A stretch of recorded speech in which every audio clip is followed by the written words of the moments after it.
Dan Dillon and his latest book on St. Louis, next on CityCorner.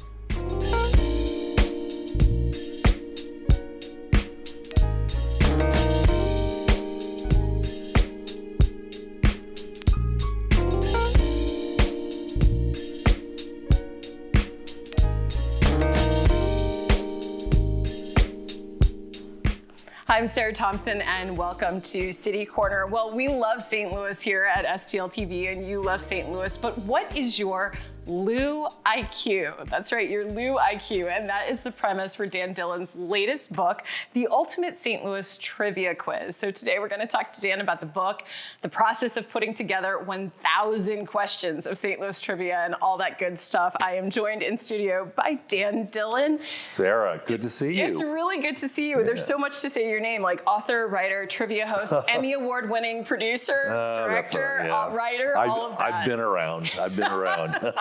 Right, or you can rephrase it. I've been around. That's right. For a while. That's right. Well, congratulations on the new book. Thank you. It's a lot. I was going through it, and I feel like I think I know a lot about St. Louis, and then That's I opened to like page 8, and I'm like, I don't know a lot. Right. So how did this all come together? Well, I was hosting trivia nights for about 20 years, so I had compiled lots and lots of St. Louis trivia, and I thought, well, this shouldn't go to waste. St. Louis is such a big trivia town. Maybe there's a market for a book where people would like to page through and get trivia about, Forest Park and food and transportation, beer and entertainment and television and all sorts of things, rather than just like the Cardinals or, the Blues or something. Right. I wanted it to be all encompassing. So, I sort of fleshed out some of the themes that I could write trivia questions about, and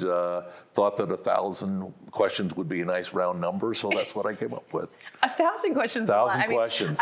You should. So, just to give people a taste of this, you've got famous St. Louisans, as you say, baseball, right, food, flora, fauna. I love this. The various decades. You do the Civil War high schools, but then you do something where it's like St. Louisans named Al. I know, yeah, Bob. And you'd be surprised at how many famous people have come through St. Louis whose name is Al or Bob or Jim or I thought let's open it up to guys, women named Mary. There are 10 famous women named Mary. So So how long did it take you to actually edit this? Because I'm sure at some point you're actually repeating questions. No, when you were your first draft of this, or were you? I don't know. Yeah. That was the tough thing, and I went through it with my wife, and we'd go through the questions, and she said, "This sounds familiar. Don't you have this in another page?" And then we'd go back and see, "Oh yeah, I had asked this already." So it took a long time to get through it and make sure that there were no repeats. There might be one repeat still,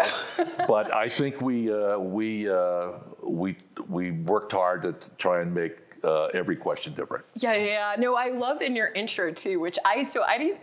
Being a St. Louisan, I don't know if I knew this, but in your intro, you say that trivia nights are like a unique St. Louis. Oh my God, it's a religion. I thought everyone in the country was doing trivia nights. Well, I mean, everyone as far as I know, there are a lot of people in the country in different cities that do trivia events like bar trivia or something. Okay. I think St. Louis has the market on trivia nights, which are these Friday or Saturday night fundraisers that, you'll get 10 to 50 tables in a school cafeteria, and they're fundraisers for schools or non-for-profits, and people make a party out of it. They'll bring in food and casserole dishes and beer and wine, and it's a blast. I don't know of many other cities in St. Louis that have made it such a religion as they do in St. Louis.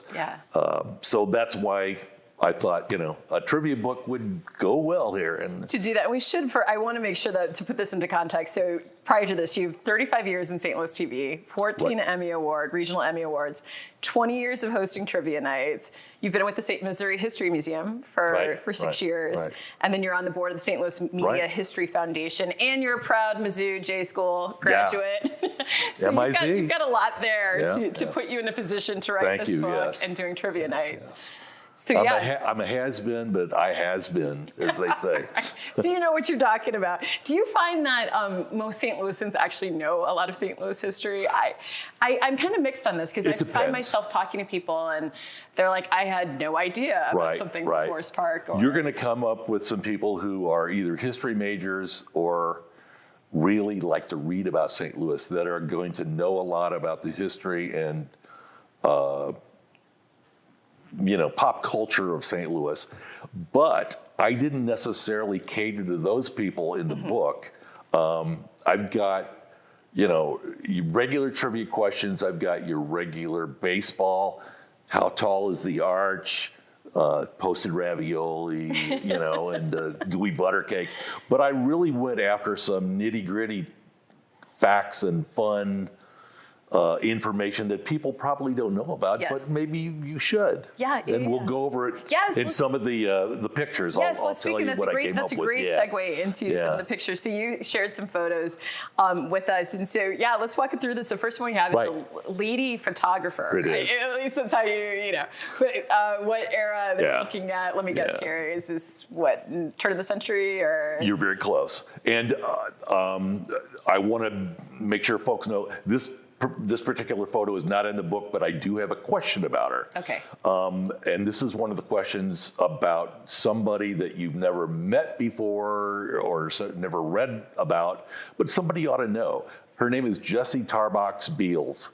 Other than having a really weird name, she was like one of the first lady photojournalists in the country, and this was in a time right after the turn of the century where there were very few roving photographers. There were people that had photography studios, but she had camera equipment that she took with her. She got in to the fairgrounds of the 1904 World's Fair and took hundreds of photos of the fair. And you remember this is back in 1904 where women were wearing dresses down to the floor.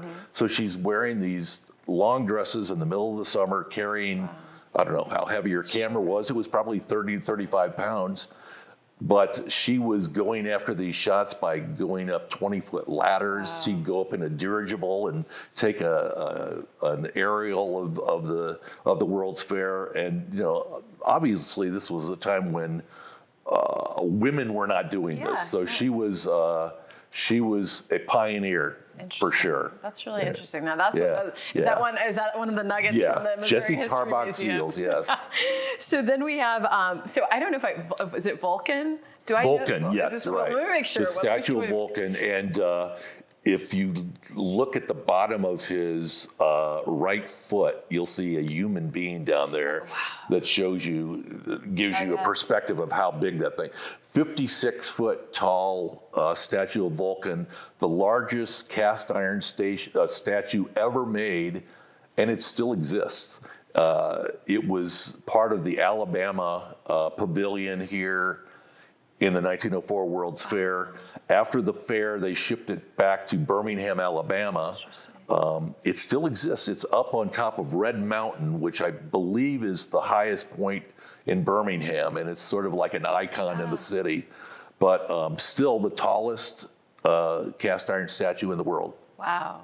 Wow, the World's Fair, the 1904 World's Fair is, obviously there's documentaries in the History Museum does a great job. There's so much there. Incredibly fascinated by the World's Fair. And I'm going to give a plug for the World's Fair exhibit at the Missouri History Museum where I work is reopening. It's been under renovation for the last few months. It's going to reopen at the end of April.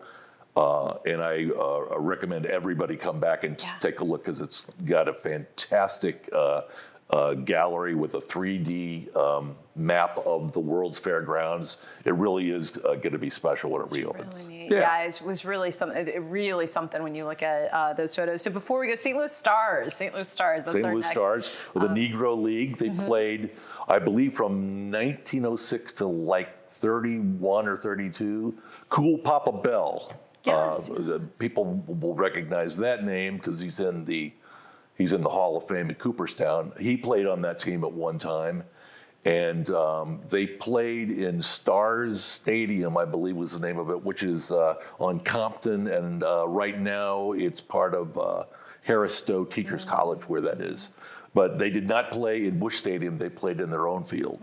Yeah. As you know, most of the Negro League teams were separated and segregated from the white teams, as was ours. Yeah, no, there's a whole, I mean, I know from interviews we've done over the years, just really there's another side to, you know, St. Louis history with segregation and certainly, you know, before that. And you include a lot, and you have a section on the Civil War, and you kind of go back into some of that. I mean, you still keep the trivia light. I do. I didn't want to get too deep into the heavy, serious trivia, but you know, you can't ignore a lot of it that has gone on. So, you know, I talk about the plagues in St. Louis. I talk about the Civil War. I talk about St. Louis during World War II. I mean, you can't ignore the historical elements of trivia, but for the most part, it's a lighthearted approach to the information. And like social, cultural history. Exactly. And then we've got Harry Houdini. Before we go to break, I want to try to squeeze this one in. So for Harry Houdini. One of my favorite pictures, Harry Houdini and the milk can trick, where they locked him in a milk can, they put a curtain around him, and then, I don't know, 15 seconds later, he comes out and he's gotten out of it. He was a famous magician and illusionist and escape artist back in the early part of the 20th century. That trick was premiered here at the Columbia Theater downtown, which is on 6th Street. Well, it doesn't exist anymore, but he debuted that trick in 1908, I believe, here in St. Louis. I was going to say, I was like, what's the Houdini? But it was here in St. Louis. It was here in St. Louis. And he lived to tell about it, right? That's right. He lived to escape. Yeah. To escape. Well, we've got some more. We're going to take a quick break. I want to, before we go to break, so you can find out more information on Dan's book, we're going to put up a couple graphics for you to check it out. So the first is where you can buy the book. First, just head to STL.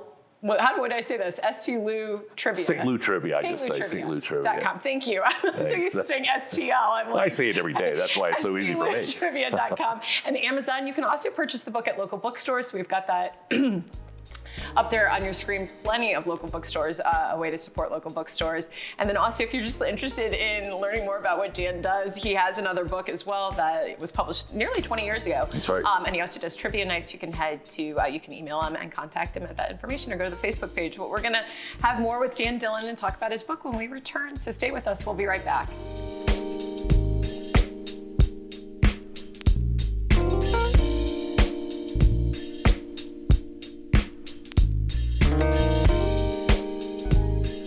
What I love about St. Louis is the 79 unique neighborhoods nestled into 108 city parks, including Forest Park, which is actually larger than Central Park in New York, and of course, the beautiful Tower Grove Park where I'm at now.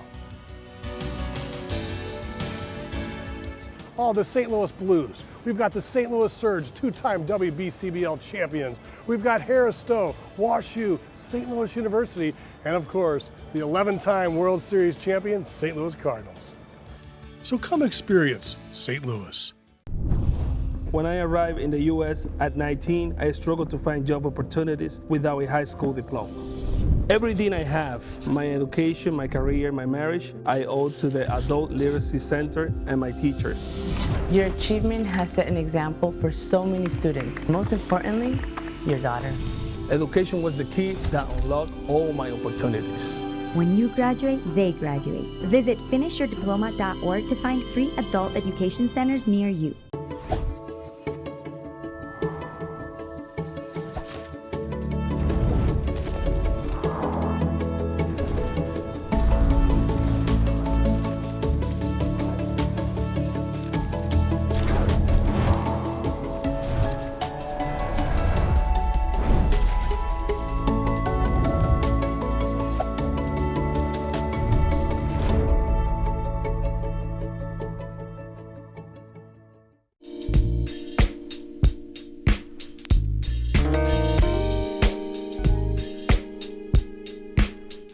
I'm Sarah Thompson, and welcome back to City Corner. Today, my guest is Dan Dillon. He is the author of the Ultimate St. Louis Trivia Quiz, 1,000 questions to help you win contests, amaze your friends, and bend your brain. And that's what we are going through St. Louis history right now. It's so great for you to be here again. Thank you. I appreciate it. Thanks. Yeah, no, it's fun to talk about. Yes, 1,000 questions. Don't have time to get into all of it, but I want to pick back up where we left off because you were kind enough to sort of share some photos with us, so that really alludes to some of the trivia questions in the book. So tell me who's next in our lineup. We've got Ready Kilowatt. Ready Kilowatt. Do you remember Ready Kilowatt? There's another graphic we're going to get to of some of the... Ready Kilowatt. But I don't remember. I'm going to guess that some of the guys here in the studio remember Ready Kilowatt. He was sort of the corporate symbol for here, it was Union Electric. He was actually nationally trademarked character or spokes character or whatever for a lot of for a lot of electrical companies all across the United States, but everybody in St. Louis remembers him for Union Electric. And my personal memory of Ready Kilowatt is there was a big electric sign, of course, electric sign, for Union Electric right as you go into St. Charles on Highway 70. Some of you might remember this. And we could see it from our house a couple of miles away in Bridgeton. You could look out our back door and see Ready Kilowatt. So that's my personal memory. He was just the friendly character for Union Electric for probably about 40 or 50 years. Yeah.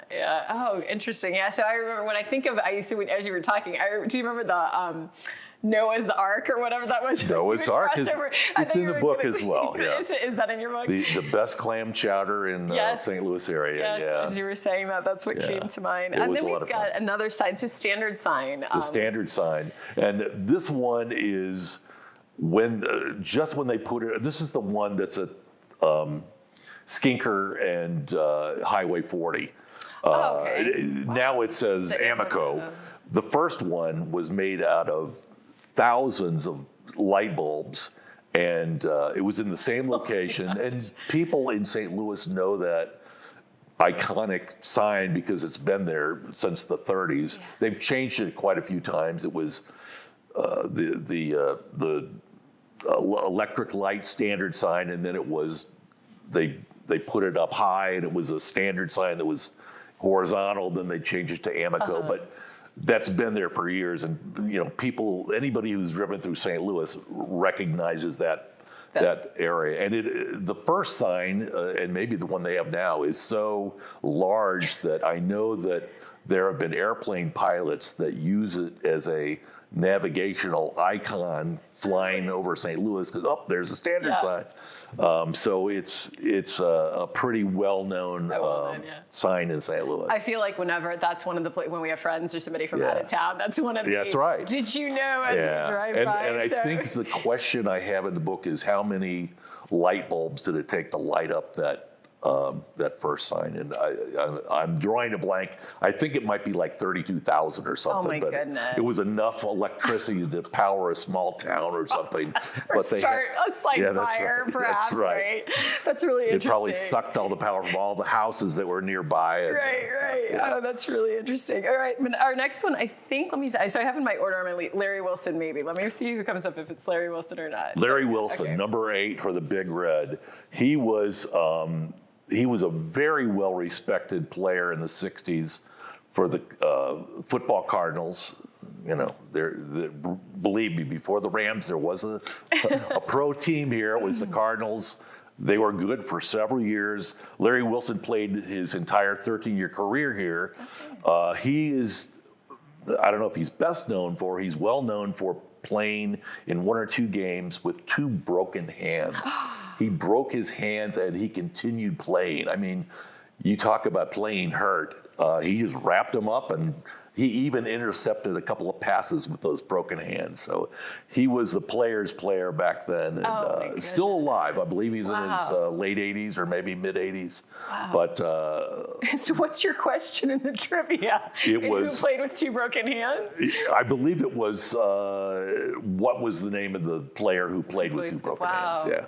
I did not. That's Yeah. fascinating. I doubt that's any crazy. NFL players would play with 2 broken hands today, but Yeah. Wow, that's interesting. And then we've got Johnny Rabbit. Johnny Rabbit. Who has, if memory serves me correctly, over the years, over the decades here, I believe Johnny Rabbit has come in studio at some point. Yeah, and we got to be a little careful about that because the Johnny Rabbit that's been in this studio is not this guy.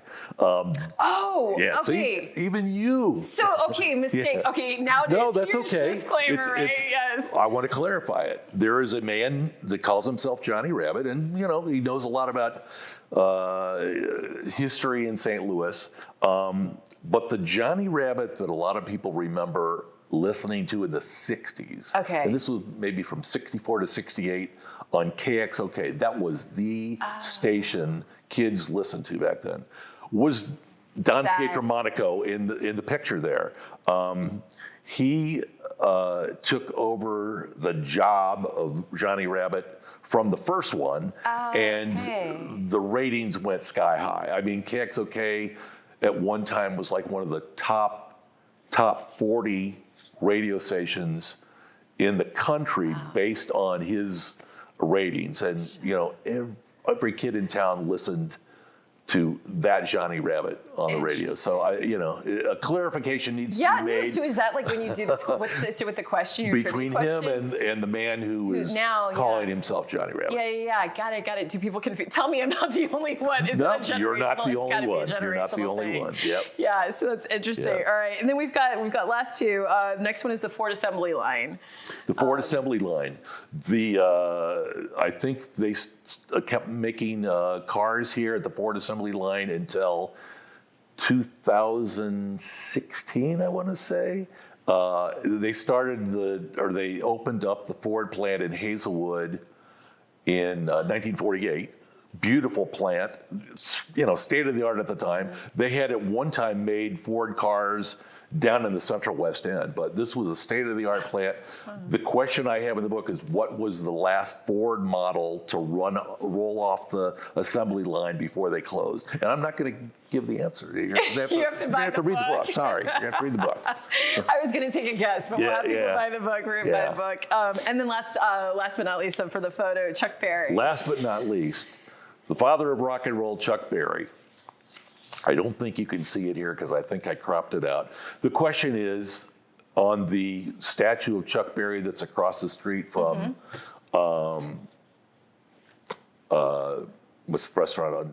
Oh, in the Loop. Yeah, in the Loop. Blueberry Hill, yeah. Yeah, Blueberry Hill.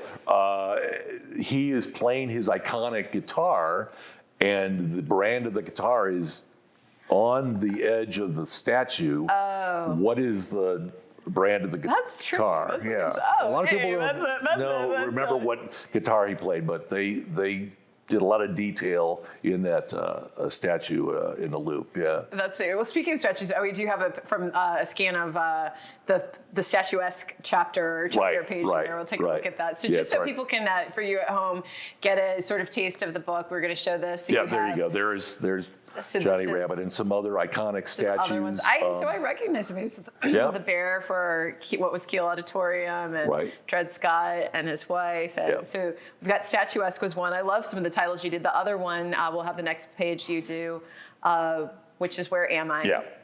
And a lot of people will recognize some of those, and some places you won't recognize. And definitely. That's why you got to get the book. You got to get the book, and then one last one we had, which is back to the characters. Yeah, so I love this. You had the Keishi pig, but you were like, "What's the name?" And it's so crazy. You instantly see there it. There and you I'm go. Like, do I actually know the name? And there are a couple of old advertising spokes characters in there. The kid with the P on his shirt there. Not too many people remember him, but he was a well-known. Spokes character back in the day. Yeah. So what have you kind of learned in this process? Share your wisdom with us here for a moment. But when you put this all together and you think of St. Louis, you're kind of right here dishing out St. Louis history in a very fun way to people. But sort of, what have you learned through the process of this? It's the thing I learned. The first book I wrote about high school is there is so much about this city, its history, its pop culture and tradition that I don't know about, and it's sort of like a treasure hunt. You know, you find these little nuggets of information about things, and at least when I find them, it's like, oh wow, I didn't know that, and maybe somebody else would like to know that too. Mm-hmm. And you know, it's going down a rabbit hole sometimes, but it's the most fun rabbit hole you can go down, just to uncover all these hidden gems of information in St. Louis. And it also ties to, which I always think is really interesting about St. Louis, is civic pride. Like, this is a city where for St. Louisans who are, people are very proud of St. Louis, as they should be. And I find I totally fall into that pattern of when people come from out of town, I'm like, let me tell you this, let me show you this. And I've heard this said that people always say St. Louisans take so much pride in like the littlest things. I'm so glad that that's the case. That? Yeah. I love St. Louis. I know there is a lot of negativity in St. Louis, especially in the city, but there's so much to take pride in St. Louis. All its institutions, its cultural treasures and museums and so forth, and that's what I hope I'm celebrating in this book. Mm-hmm, mm-hmm. I love to talk about St. Louis, and I hope that it shows in the book. Yes. Well, before we wrap things up, I have this whole list of questions for you to tell me about your best trivia night ever, but I know we don't have time. I can tell you about the worst. Can you do it in under a minute? Sure. Well, I mean, there was one trivia night where a young lady challenged one of my answers and actually came up to the podium and was arguing with me in front of everyone, and I'm trying to smile and everything, and at a certain point I said, "Ma'am, you're wrong. Please sit down." She was not happy with me, but people, when you do a trivia night, remember the host has got to keep the night going. So if you have a challenge, wait until the end of the night or something. It's only one question. Only one question. Before we wrap, I'm going to put the full screen back on. Where can people see you? You do regular trivia nights outside of getting booked for private events. Actually, I'm not doing so many trivia nights anymore, but I do a bar trivia night. Can I tell you where? Okay. Yeah. It's at Jay McGraw's Bar and Grill on Maryland in Clayton. I do it every Tuesday night. And it's a lot of fun. Jay McGraw's is kind of like a Cheers bar. Yeah. Not very large, but it's always full, and the food is really good. Well, thank you so much. Thank you for being here. Thanks, Sarah. This was fun. I appreciate it. I appreciate it. Yeah, thank you so much. And we've got the information there for you on the screen. So the book information is there. The Ultimate St. Louis Trivia Quiz, 1,000 questions to help you win contest, amaze your friends, and bend your brain. You can buy it on Dan's website. And you can also get it on Amazon. We've got another graphic that shows you all the local bookstores that are carrying it. And then we mentioned the website and just Dan doing trivia nights that he does for nonprofits and for fundraising events, but also you can catch him on a regular schedule. So you can find all that out. Also, on Sundays and Tuesdays at the Missouri History Museum. Oh, really? That's wow. I'm there every Sunday and Tuesday. Oh, so good. It's great to see you. Thank you. And thank you for being here. And congratulations on the book. Thank you. Appreciate it. Thank you. And thank you at home for watching STL TV, and keep it right here on STL TV. Experience St. Louis. Perfect. Thank you so much.